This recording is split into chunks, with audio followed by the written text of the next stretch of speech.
There was a marker that was just laying here against this when we first came out here.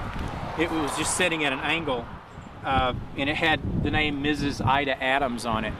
Now there's nothing but a pile of sand. I got permission from the tribal council, and we took this stone and put it indoors to keep it from just totally disintegrating. Once the marble gets cracked and water can start getting into it, it starts to deteriorate really fast. But if we'd have waited another year, we would have never known who was buried here, because there would have been no evidence left of it.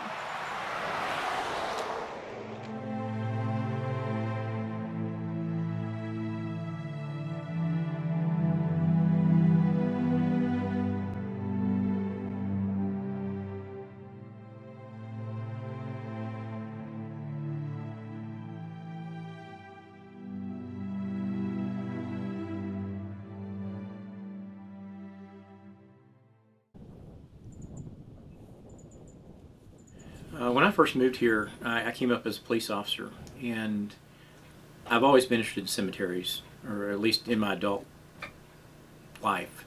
There's a lot of history there that you can see, a lot of artwork, and so I've always been intrigued by them. When he first moved to town, that was one of the first things he said, was that cemetery needed cleaned up, because he's always had a fascination with history. The highway a long time ago went right through there. So the cemetery is not very far off of the road. You used to see a lot of graves there. I really believe they're moving in the right direction. Here we are at the 3.5 Mile Cemetery. We'll take a little tour. This is technically part of the Yendistucky Reserve.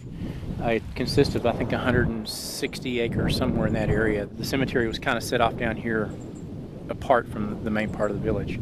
It was pretty much overgrown, and there was only like probably 2 or 3 graves that were actually visible from the road. And we've been using chainsaws and brush cutters and other machetes and stuff to clear it out. It was quite a jungle back there. You couldn't see the highway from the cemetery, and now that we've cleaned it out and opened it up, it has surprised people who've lived here all their life as to how large the cemetery actually was, because you couldn't see it all. The day that he took the elders out there last fall, and they got to walk amongst it for the first time in years, and the tears that were shed, it was a very special moment. We have no idea now who was buried here because someone stole the nameplates off of here. We've been trying to find information about what was there, and so far we found a lot of conflicting information and stories. The contractor who built Fort Stewart, according to our information, had some of his people build these fences that were around all the graves.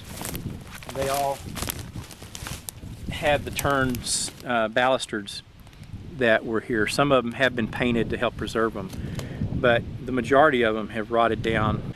But this is what we're in the process of duplicating now to replace through the cemetery. I just hope that in our absence that other people step forward. The children that worked there did a good job when it was grown over by brush and everything, maybe 2-3 years ago. So they did a good job, and it looks like a cemetery. It honors the people here and their history, which is critical.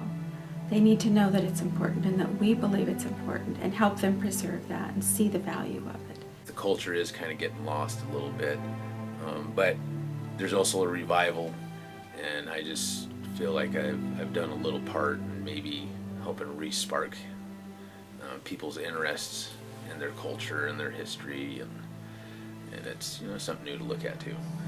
If something's not done, it won't take many years for all that to completely just disappear.